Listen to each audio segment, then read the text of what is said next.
se esfuerzan y se esfuerzan tanto por lograr aquello que desean, por cumplir sus objetivos y realmente no logran ver los resultados, que no llegan a nada. O tal vez que están viendo a personas tener éxito, llenos de abundancia, de prosperidad, logrando sus sueños y ustedes dicen para sí mismos, yo creo que eso no puede ser para mí.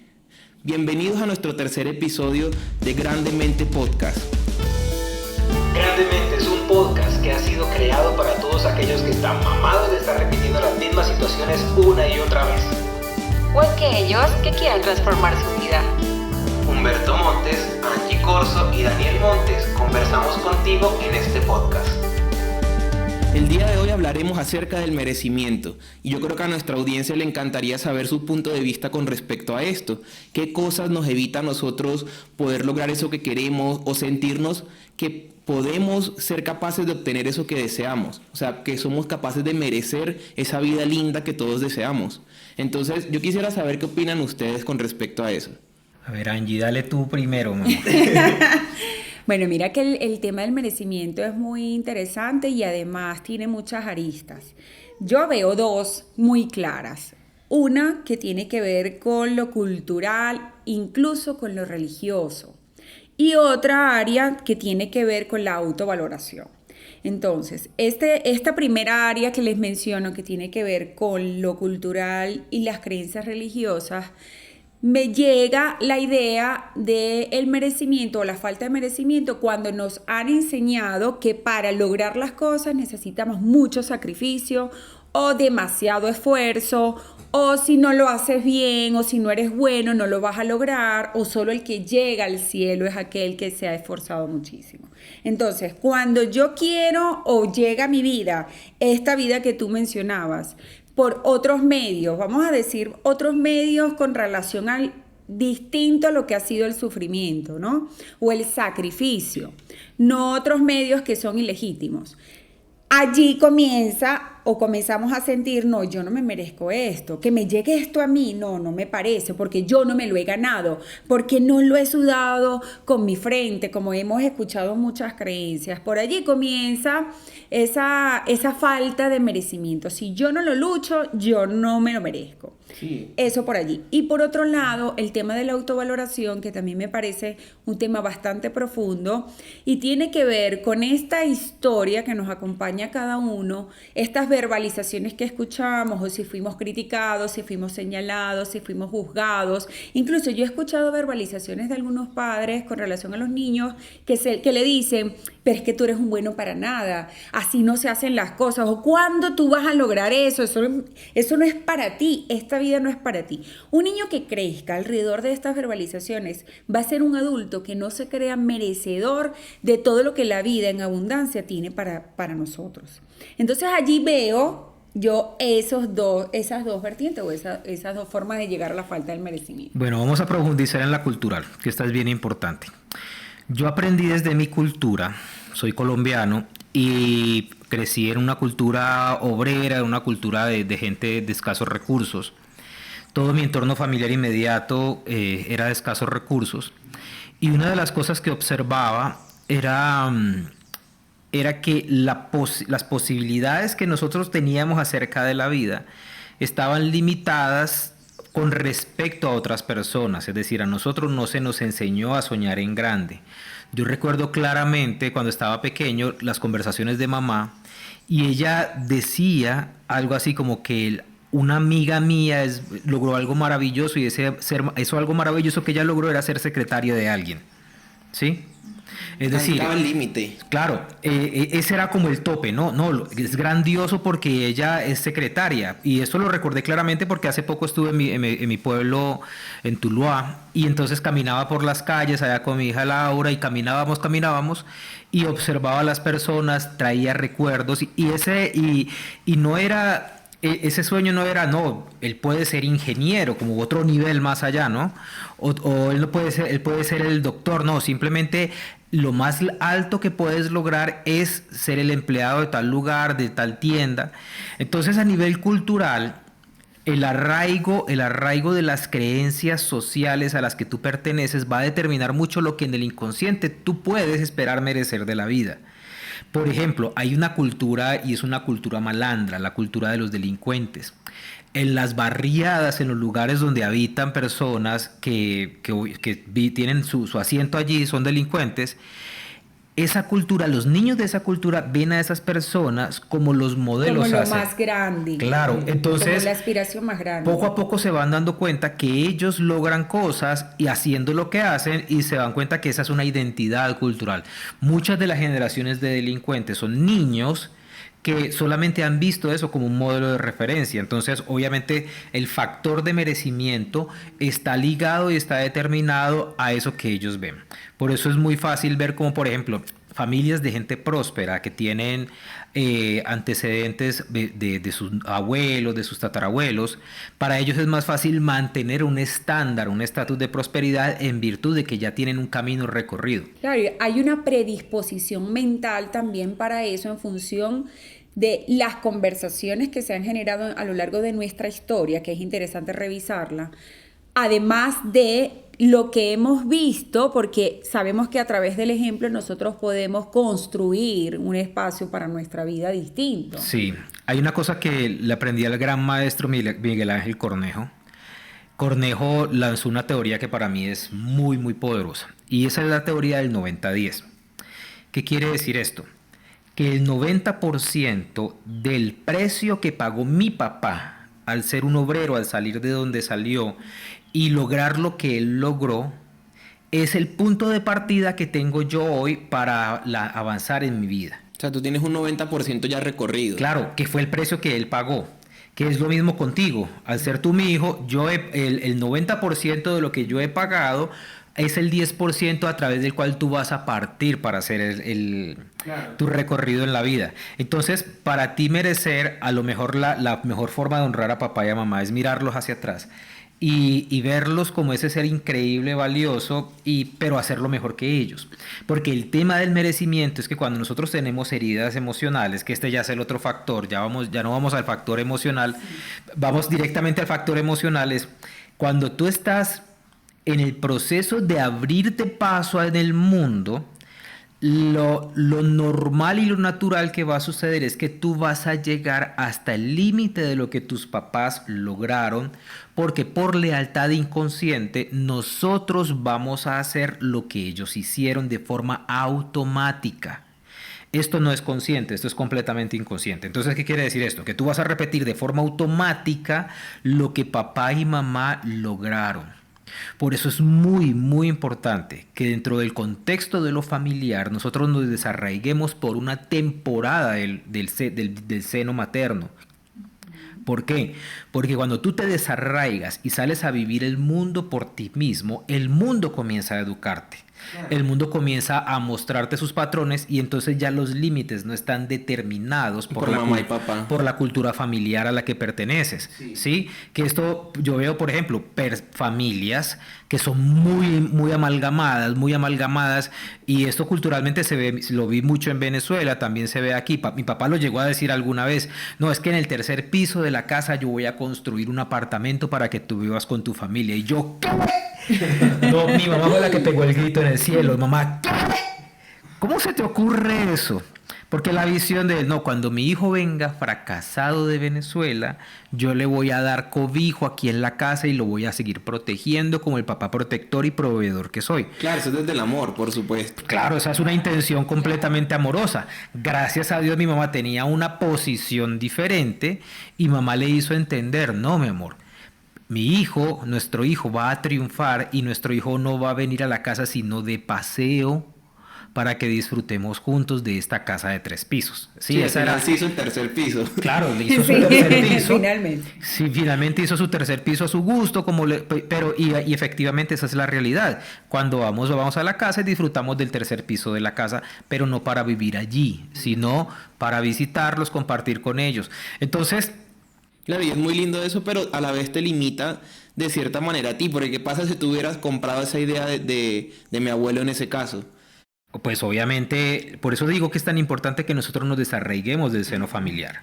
Claro que también estas son generalidades porque hay casos puntuales en donde el ser humano, viendo su historia, dice, no la quiero repetir, conscientemente toma Sí. la decisión, voy a superarme en esto, voy a estudiar, voy a progresar. Y creo que las nuevas generaciones cada vez más están hacia eso. Lo que sucede es que voy a detenerme en lo que acaba de decir Angie porque eso es muy importante. Cuando tú dices voy a hacerlo diferente, es porque has tenido una gran cantidad de rechazo hacia esa historia.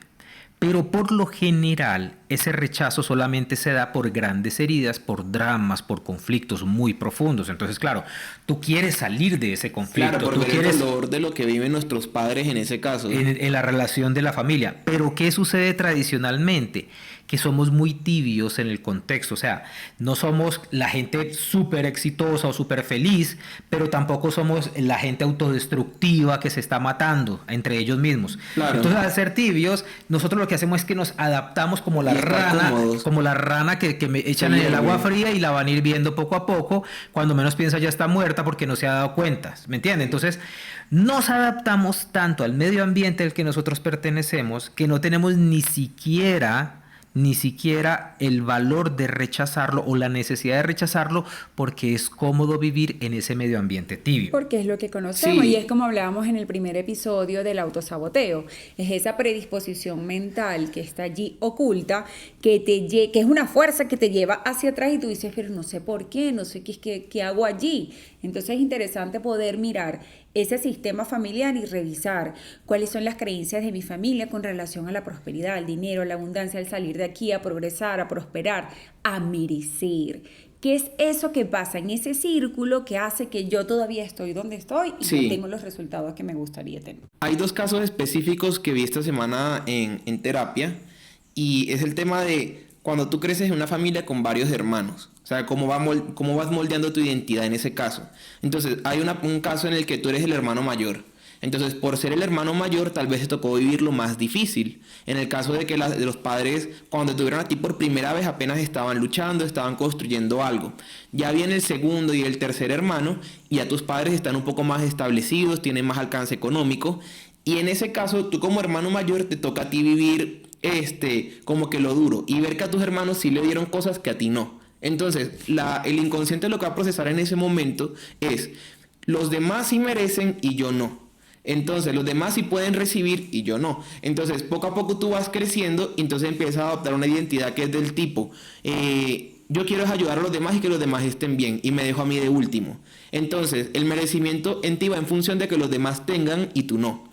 Y el otro caso es cuando tú eres tal vez el hermano menor en una familia de 10 hermanos. Entonces te toca recibir y heredar ropa, heredar cosas o vivir prácticamente procesos muy parecidos a los que han tenido que vivir tus hermanos mayores.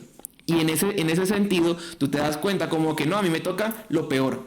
O sea, lo que ya fue usado, lo que alguien ya más disfrutó. Las que chivitas. Sí, lo que alguien mereció primero que yo. Entonces a mí me tocan como que los restos y las obras de lo que esa persona pudo en cierto momento disfrutar. Entonces tú vas moldeando tu identidad en ese caso y dices, wow, no, yo creo que si llego a tener cierto caso de éxito, yo me voy a sentir culpable por recibir ese éxito. Y puede ser como que una de esas aristas del merecimiento, me está yendo bien o me gané un premio o me gané un ascenso en el trabajo o pude crecer de cierta manera y digo, no, me asusto. O sea, es como que la primera reacción instintiva va a ser de miedo al tener esa identidad ya construida en la falta de merecimiento. Entonces ahí se pueden identificar realmente muchas cosas, porque cómo te relacionas tú con el logro de los demás, o sea, qué piensas y qué dices al ver a los demás prosperar o tener éxito. Ahí es cuando tú dices, no, ¿qué decía mi mamá o qué decía mi papá en ese momento? Bueno, hay una cosa que me identifico con el segundo caso de lo que tú acabas de contar. Mi papá le regaló una bicicleta a mi hermano, le regaló una bicicleta a mi hermana y a mí no me dieron bicicleta. Y tú eras el del medio. Claro, yo era el del medio, yo soy el del medio. Sí. Hay que comprar una bicicleta. Sí, ya se la compró, pero no la usa. Sí, no, entonces, ¿qué sucedía Porque conmigo? una cosa que se la compra él y otro que se le dé sus padres. Durante mucho tiempo mantuve como una especie de malestar hacia papá porque decía, porque ellos sí y yo no. ¿Qué era lo que decía papá? Es que en la casa ya hay una bicicleta, claro, la bicicleta de él. Sí, y yo era algo así como el heredero legítimo de esa bicicleta y tenía que usar esa bicicleta.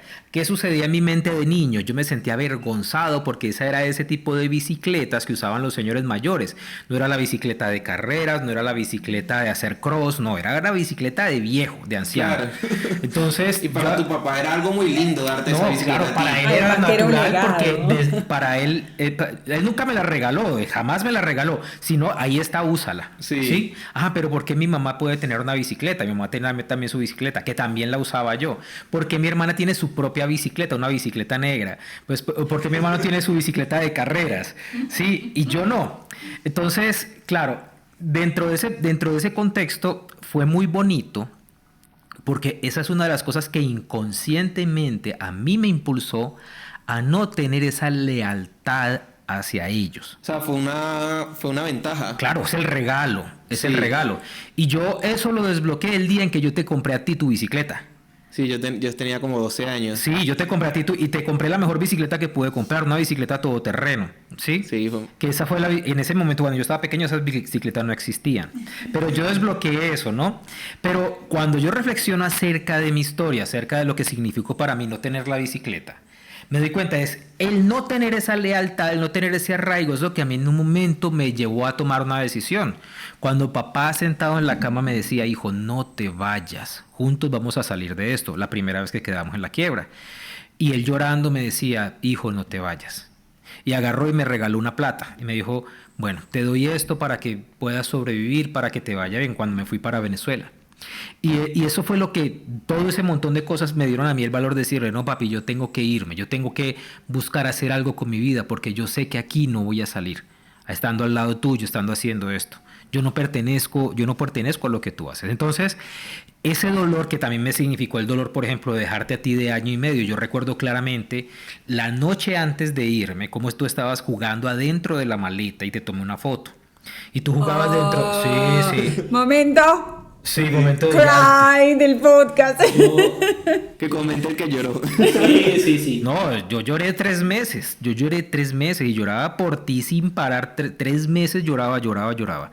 Y yo te vi en esa maleta y el dolor de que te hicimos dormir y después empaqué la maleta y al otro día no me viste más. Hasta los 7 meses que nos pudimos volver a ver.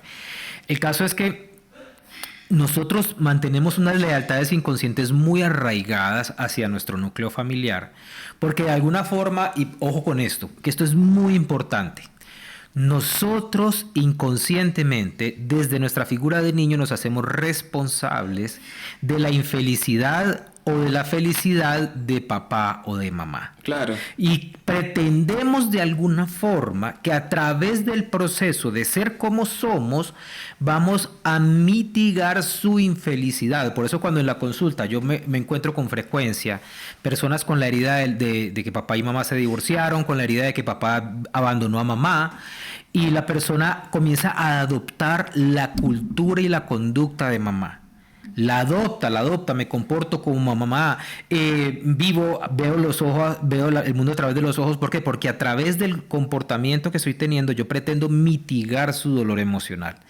Y esa mitigación del dolor emocional obviamente es una responsabilidad inconsciente de gratitud que nosotros decidimos tomar, que es imposible. O sea, es imposible mitigar el dolor emocional de otro ser.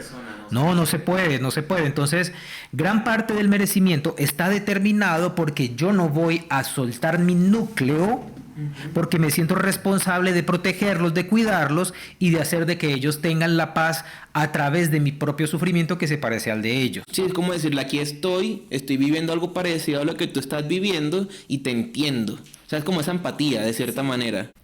Y era también como tú decías, Dani, hace rato, el tema de la culpa que también interfiere en el merecimiento. Cuando yo siento o yo pienso que estoy superándome distinto al sistema familiar, entro esa culpa de cómo yo voy a a estar lograrlo. feliz, Ujú. a lograrlo si mi sistema familiar no Sí, lo ha sí, mi logrado. mamá, mi papá sufren, exacto. O si mi familia, mis hermanos, sobre todo en estas familias amalgamadas, entonces mis primos, mis tías no lo están logrando, yo sí lo logré, no lo quiero ni siquiera mostrar. Yo lo he visto varias veces en distintas personas que me dicen allí, pero es que yo ni siquiera quiero poner una red social, que me encantaría que viajé. No lo quiero poner porque mi familia, por ejemplo, pasa mucho, los que hemos emigrado, tenemos familia en Venezuela, que sabemos que la situación en Venezuela es como es.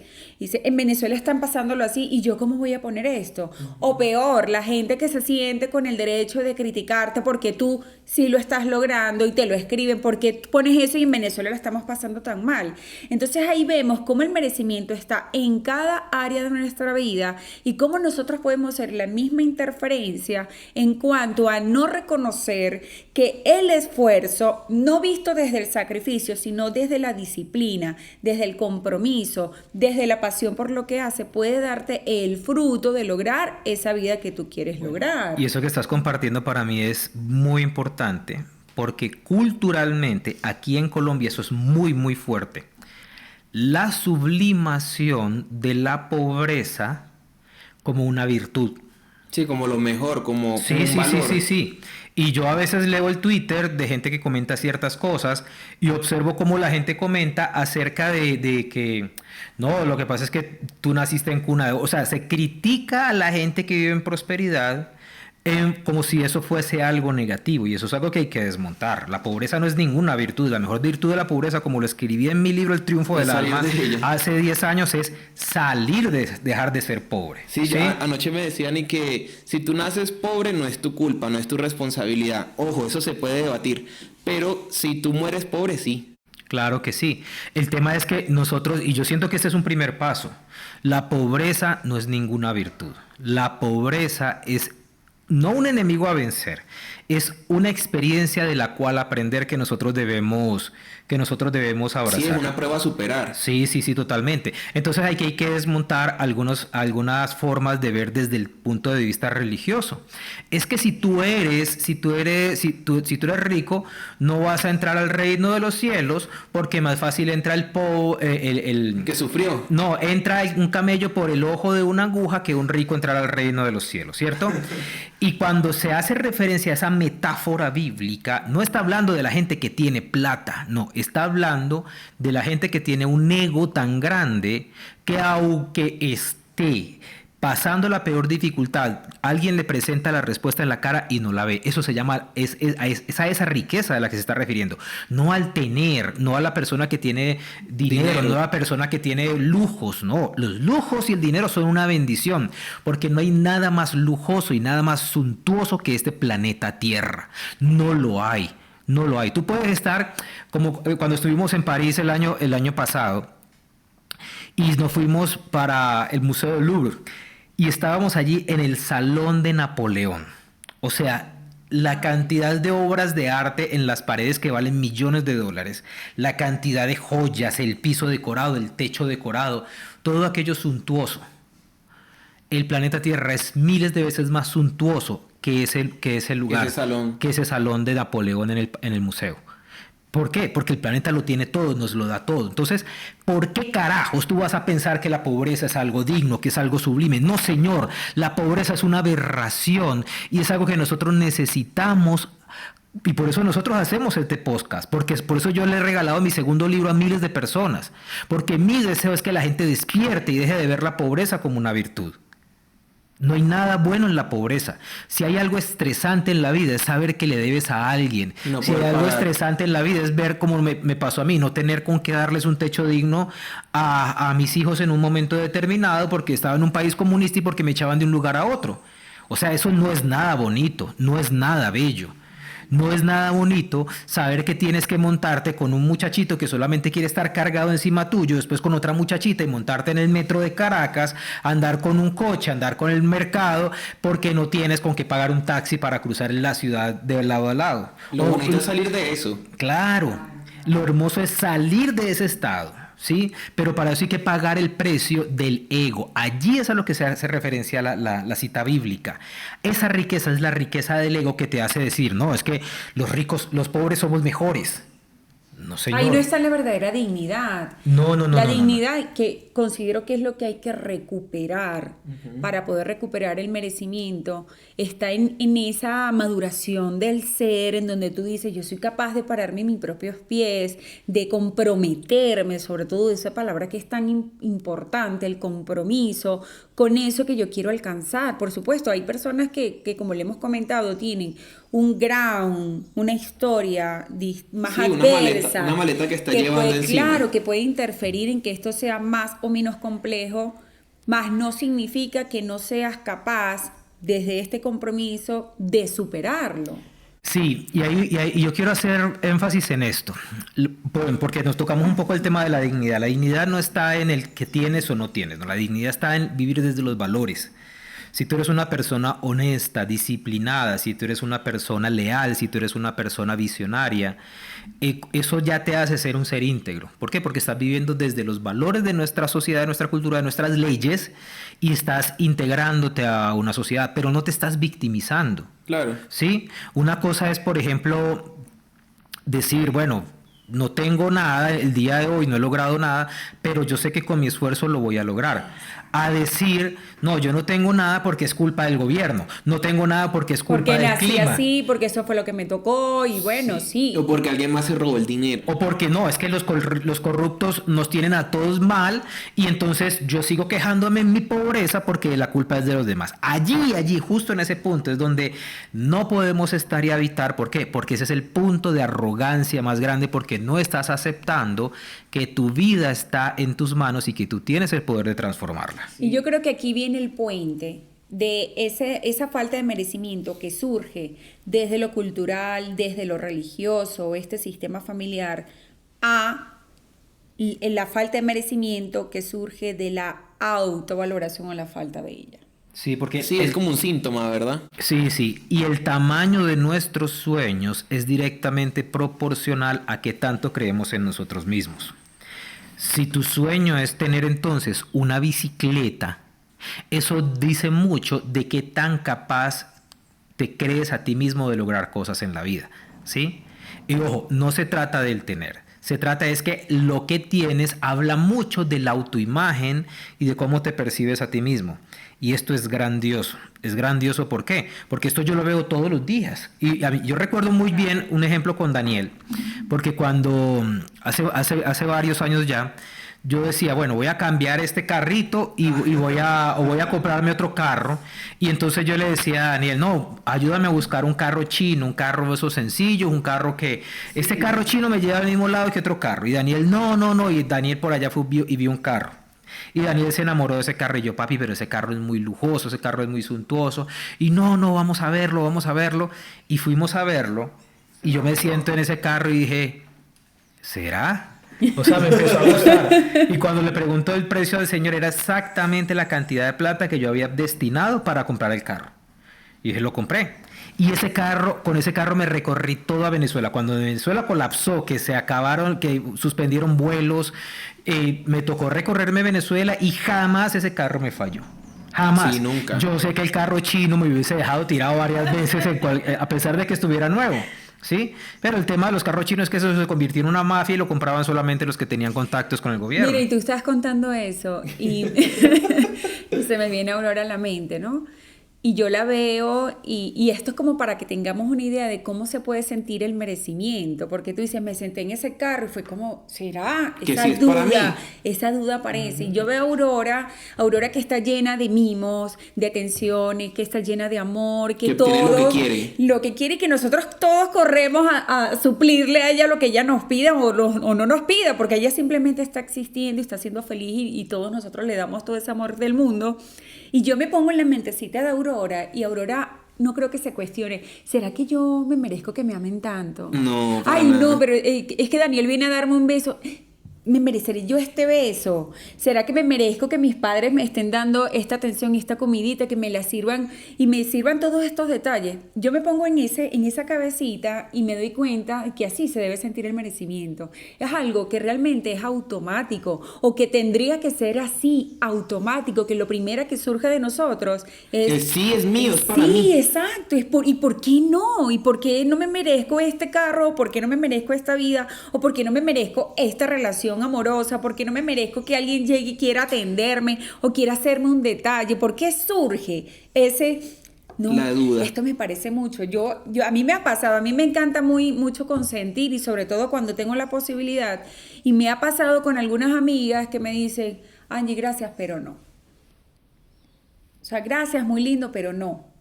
Entonces yo me meto esa mente y digo, no, ¿por qué? Sí, y eso está muy arraigado como una forma de respeto, como decir, esta persona va a hacer algo por mí, pero si yo le digo que no, yo quedo como más respetuoso o más así. Y eso va mucho del pedir, porque ¿qué te decían de niño cuando ibas a la casa de tu tía o de algo? No vayas a pedir nada. Sí, y si tú pedías algo o te ofrecían algo, tú tienes que decir que no.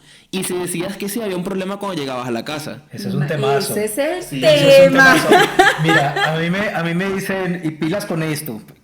La gente me dice, Humberto, cuando vengas a mi ciudad te quedas en mi casa. Y efectivamente lo he hecho. Él dice que sí, yo digo que sí. O sea, a mí no me importa. A mí no me importa como, bueno, nos quedamos Además en la casa. que hemos sido súper consentidos, que por Es que eso eso que es yo más te rico que digo, quedarse en un o hotel. sea, ¿por qué decir que no? Imagínate cómo así al contrario nos los hemos disfrutado y nos han consentido hasta 1000 y yo los llevo y los busco y no quieren ni siquiera que paguemos una comida pero ¿por qué no?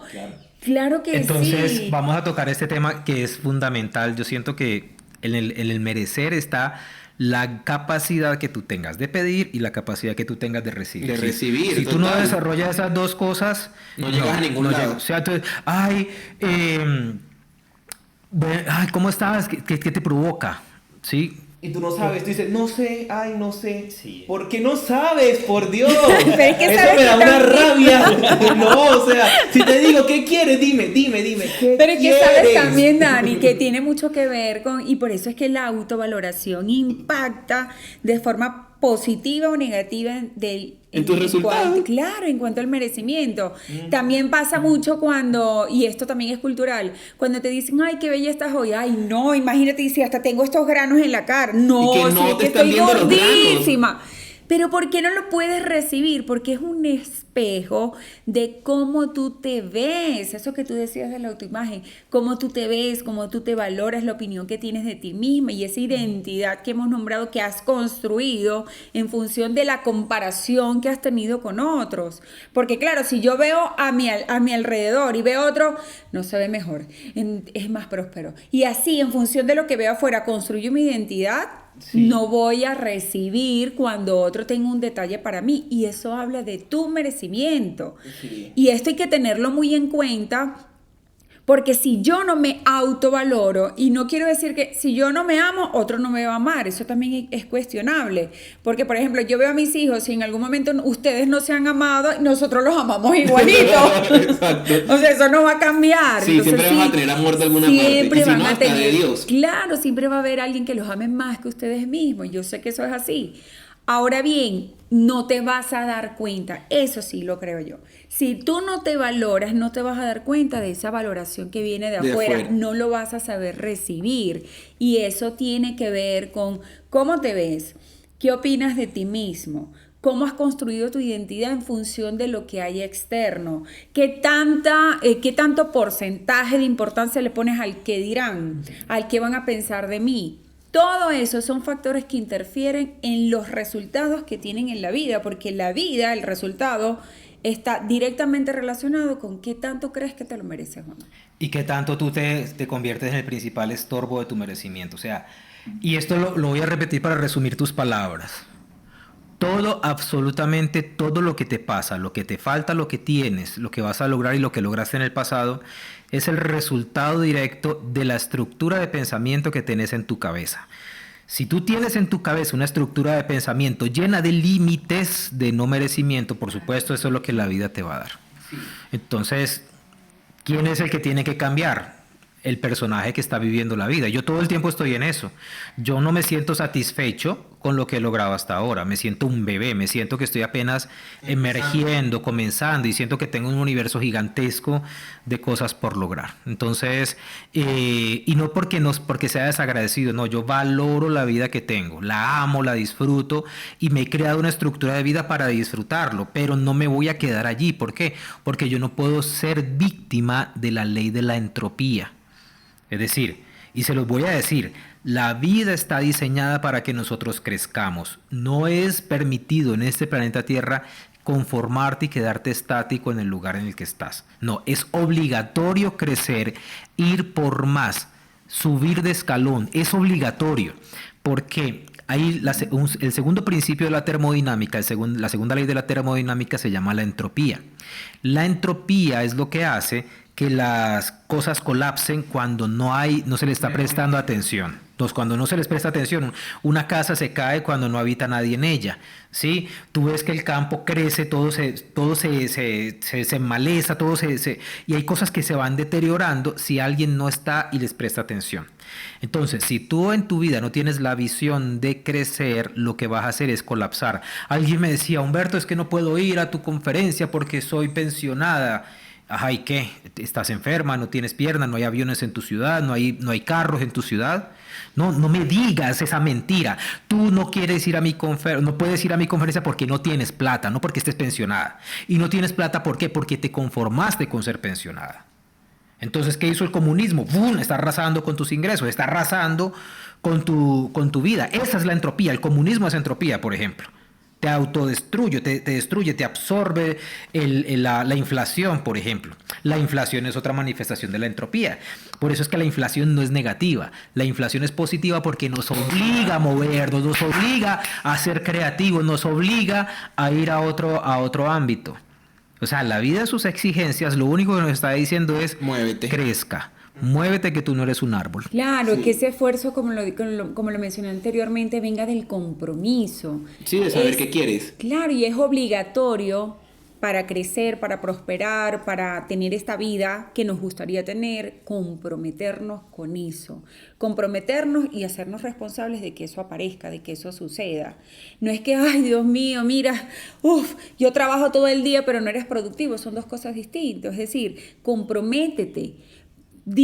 Haz de la disciplina uno de tus valores, una de tus virtudes, realmente, que si eso es lo que yo quiero lograr, ¿cuáles son los atributos que tengo que desarrollar? ¿Cuál es la red de apoyo que tengo que buscar? Porque también esto es importante. Ayer estaba en una disertación con unos compañeros de clase y decían algo bien interesante. Muchas veces nosotros, los seres humanos, nos entorpecemos nuestros procesos de salir adelante. ¿Por qué? Porque entonces yo quiero ser próspera, quiero ser disciplinada, quiero asistir al gimnasio y tener una mejor salud o comer mejor, pero entonces ¿con quién me reúno? Con gente que no lo hace, tal vez. Entonces, ¿cómo voy a hacerlo? Eso también está fundamentando el lugar que me tiene aquí hundida, porque si yo quiero salir de mi depresión, pero me reúno con puros depresivos. O escucho música depresiva. También. Claro, escucho música depresiva. Entonces tengo un guayabo o tengo una tusa. Estoy pasando por una ruptura, pero paso y escucho puras canciones melancólicas ya va, claro que todo tiene un proceso y hay unas etapas que vivir, pero es importante que tengamos la conciencia de ¿cómo hago yo para salir de aquí? Sí. ¿Con quién me reúno yo para esto? Si yo me reúno con puras personas que no quieren emprender porque, ay no, qué pereza, ay no, vamos a ver mejor una novela de esas que no me dejan nada bueno. ¿Cómo voy a salir adelante así? Que alguien me cuente, que también tu red de apoyo te aporte para que tú puedas fundamentar ese compromiso que quieres para salir adelante. Sí, por eso es importante moverse, irse del lugar donde estás, porque así te vas a educar. A mí me encanta viajar. Y a mí no me importaba, no me importaba. Y este año recorrimos un país diferente cada mes. Estuvimos, y por ejemplo, cuando hicimos la gira de Estados Unidos, estuvimos como en 7 ciudades distintas. Sí, y en cada ciudad tú aprendes algo distinto. Por ejemplo, yo rompí un paradigma. No, es que la comida de los Estados Unidos es la peor comida, no sirve la comida de los Estados Unidos, es insana, es pura comida ultraprocesada, horrible. Y me callaron la boca en un restaurante en Dallas y dije, estas son las mejores costillas de la vida. Entonces, claro, el gran proceso es aprender y abrir tu mente. Yo creo que vamos a concluir esta conversación dando lo que voy a dar un tip para que ustedes pueden den otros. Sí. Toda persona que quiera crecer, toda persona que le hayan resonado nuestras palabras y esté dispuesta a evolucionar, a avanzar, necesita abrirse al aprendizaje, ¿sí? necesita abrirse al aprendizaje. Aprender es la mejor herramienta del mundo. Si tú no aprendes a aprender, no vas a evolucionar, no vas a crecer. Sí, reconocer que no sabes. Lo importante es de dónde vas a tomar la información. Yo quiero ofrecerles hoy, el día de hoy. Escríbanme por Instagram, por mensaje interno, no por aquí por YouTube, porque a veces me queda muy difícil responder todos los mensajes. Pero si van a mi Instagram, @HumbertoMontes, yo tengo un paquete de conferencias que dimos durante la pandemia por Zoom.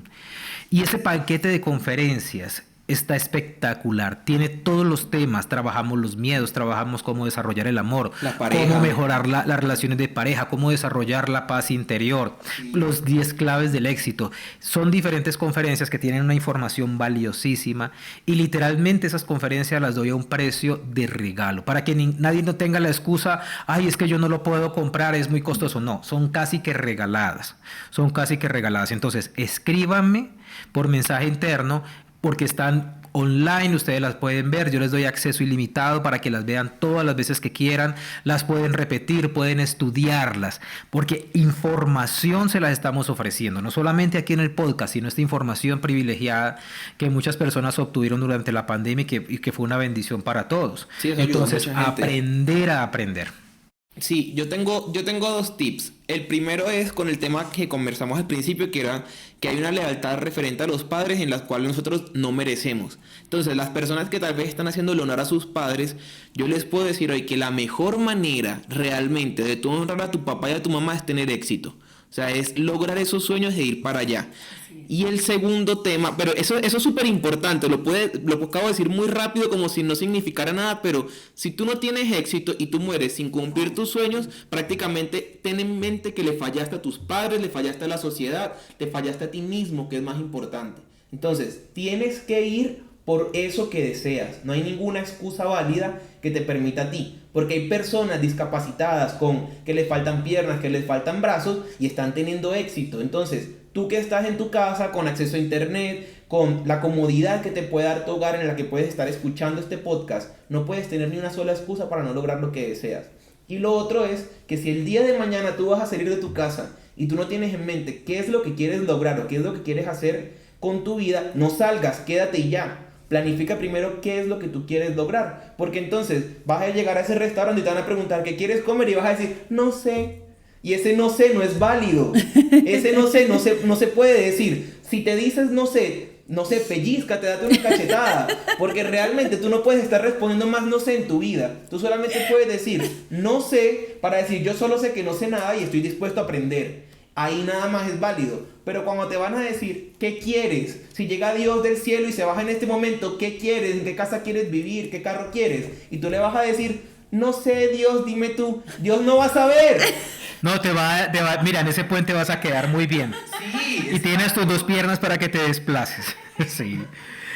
A ver, hay otro tip muy importante y es que si nosotros somos lo suficientemente humildes para aceptar nuestra ignorancia, la vida se va a desplegar ante nosotros de una forma muy sabia. Sí. Recuérdenlo siempre, si somos lo suficientemente humildes para aceptar y reconocer nuestra ignorancia, la vida se va a desplegar en su sabiduría frente a nosotros. Y eso nos va a permitir a nosotros entonces tomar de la vida las cosas buenas y de lo negativo las cosas buenas también. Es decir, lo negativo viene con un propósito de edificarte, de construirte, de ayudarte a crecer. Entonces, deja por favor de ver lo negativo como un karma, como algo negativo. No, jamás ha sido así. Todo lo negativo, por doloroso que sea, tú lo creaste, siempre trae una semilla de bondad, siempre trae una semilla de crecimiento, siempre trae una semilla de sabiduría. Entonces necesitamos desarrollar la humildad. Eso es muy importante. Y les voy a decir algo muy importante y les pido disculpas a las personas que a lo mejor se vayan a ofender con esto, con anticipación. Yo he trabajado con población vulnerable, muy vulnerable, personas en estados de pobreza muy fuertes. Y he trabajado con personas en estado de éxito muy alto, personas que son dueños de grandes empresas, personas que son músicos de gran prestigio. Y una de las características más grandes y la diferencia es que a mayor nivel de conciencia, más arrogancia. A menor nivel de conciencia, más arrogancia. A mayor nivel de conciencia, más humildad. Más necesidad de aprender. A mí me impresiona como un empresario súper exitoso, Que me tiene la dice, vida resuelta, o sea. sí, que ya ha resuelto lo básico de su vida y que está en un proceso de crecimiento y que está haciendo una bendición para miles de personas que son sus empleados. Viene y me dice, Humberto, quiero que le des una clase a mis amigos y a mí, porque quiero aprender. Y sus amigos son todos empresarios súper exitosos. Que enséñenme ustedes. Sí, exacto. Entonces es muy hermoso. ¿Por qué? Porque en la opulencia, en la abundancia, hay humildad. Abajo, cuando no tienes nada es por arrogante y porque tienes desconfianza del mundo y no quieres aprender. Así es. Bueno, yo diría que aprender a gestionar las críticas es muy importante en este camino de merecimiento, porque vamos a encontrar en la vida opositores, y yo creo que eso es también parte de eso negativo que tú nombrabas, que nos va a edificar y que nos va a mostrar esa fortaleza que hay dentro de nosotros, y también para desprendernos de ese qué dirán o de esa comparación, que es un cáncer emocional totalmente. Aprender a gestionar las críticas y también aprender a surfear esos momentos desafiantes que aparecen en nuestra vida, que es lo más natural que nos pueda pasar. No todo lo que queremos en la vida y cómo queremos llegar a ese lugar deseado va a ser un camino de rosas. También es una montaña rusa, tiene espinas, tiene dificultades, que finalmente lo que hace es aportarnos a nuestras virtudes y a nuestras fortalezas. Yo pensaría que eso tiene mucho que ver con ese camino del merecimiento, y por supuesto el autoconocimiento, que es básico en todo lo que nosotros emprendamos. Conocernos y hacernos preguntas. Yo recuerdo una vez y eso fue en mi primer matrimonio, mi mamá dijo en la celebración, dijo, te llevas a mi diamante, a uno de mis diamantes, y eso para mí fue una sorpresa. Y luego yo me lo preguntaba y yo, ¿será que es que yo no me creo un diamante que me sorprendió tanto que lo dijera? Me cuestioné muchísimo esa sensación que tuve en mi cuerpo, y a partir de allí comenzó un proceso de autoconocimiento en mí para darme cuenta qué era lo que me decía esa sensación. Entonces yo los invito a eso, que se hagan esas preguntas. Si yo me quiero ganar $2 millones, ¿cómo se escucha para ti? No, yo no puedo, es mucho dinero. ¿Cuánto te pondrías en un cheque? Eso te va a dar una respuesta de cuánto crees tú que te mereces en la vida, para que en función de eso te comprometas a o mirarte, entrar en un camino de introspección bien profundo, bien sea con compañía terapéutica, de algún profesional, o que tú te hagas esas preguntas para que puedas darte cuenta cómo estás en ese merecimiento. Bonito, muy bonito, me encanta. Otra cosa que les quiero decir para cerrar de mi parte es, por favor, pónganse metas y sueños grandes, no cosas pequeñas. Por favor, que sean grandes, que sean desafiantes. Si tú no sabes cómo estructurar tus sueños y cómo crear un plan para que esos sueños queden bien establecidos, yo quiero pedirte, por favor, ve a mi Instagram y en el perfil, en el Linktree, vas a descargar el libro gratuito del plan de los 21 días. Vas a descargarlo, te lo vas a leer completo. Y allí, sí, es muy corto, son solo 36 páginas la versión gratuita, y allí vas a saber qué hacer, cómo hacerlo, ¿para qué? Para que le pongamos orden a la cabeza. Porque esa gente, no, es que yo tengo muchas ideas, yo tengo muchos proyectos, a mí se me ocurre de todo, nunca hace nada. ¿Por qué? Porque no focalizan su atención, no la focalizan. La gran clave del proceso es focalizar tu atención en algo y en eso entregar tu alma hasta que te dé los resultados. Ya después, cuando tengas los resultados, pues puedes hacer otra cosa, pero mientras tanto no. Focalización, que tu plan B sea completar tu plan A. Ya Eli lo acaba de revalidar. Sí. Y para finalizar, quiero invitar a todas las mujeres a unirse al Círculo de Mujeres Medicina, que estoy ya cerquita de lanzar. Ya para el próximo año también tendremos un programa de crecimiento personal y despertar espiritual junto a una gran mujer, coach, también maestra en curso de milagros, Mónica González. Juntas vamos a hacer un programa llamado Mujer Medicina. Está quedando bellísimo, lo estamos haciendo con mucho amor y es para todas las mujeres de esta comunidad. Así que escríbanos en nuestras redes sociales para darle toda la información. En mi Instagram también pueden encontrar un link que les va a llevar directo al acceso a Círculos de Mujeres, y ahí, bueno, vamos a compartir todo lo que necesiten para que se puedan sumar. Sí, yo por último quiero agradecer a todas estas personas que han seguido las cuentas de TikTok, de Instagram, que han estado allí pendientes y decirme, Daniel, ya quiero que salga el otro capítulo, o que me han dicho y me han agradecido por realmente toda esta información. Quiero que sepan que esto de verdad es un sueño cumplido para mí y que quiero agradecerle sobre todo a Kirby Aguilera de Peca Audiovisual, en Instagram, @pecaudiovisual, que él es el que hace todo esto posible y hace la magia detrás de esto. Y por supuesto que se suscriban al canal del podcast, porque por ahora va a seguir alojado aquí en el canal de mi papá, hasta que crezca el canal de nuestro podcast, hasta que ese bebé ya tenga por ahí 10 años, no sé. Y le den like y nos sigan en Instagram, de verdad nos apoya muchísimo con los comentarios. Dejen en los comentarios qué tema les gustaría realmente a ustedes que trabajáramos. Y si Dios bajara, o sea, esta última pregunta para cerrar el episodio, si Dios baja del cielo y te coloca un cheque en blanco y te dice dónde quieres vivir y qué carro quieres, ¿qué le responderías? Ya sabes, déjalo en los comentarios y nos vemos en el siguiente episodio.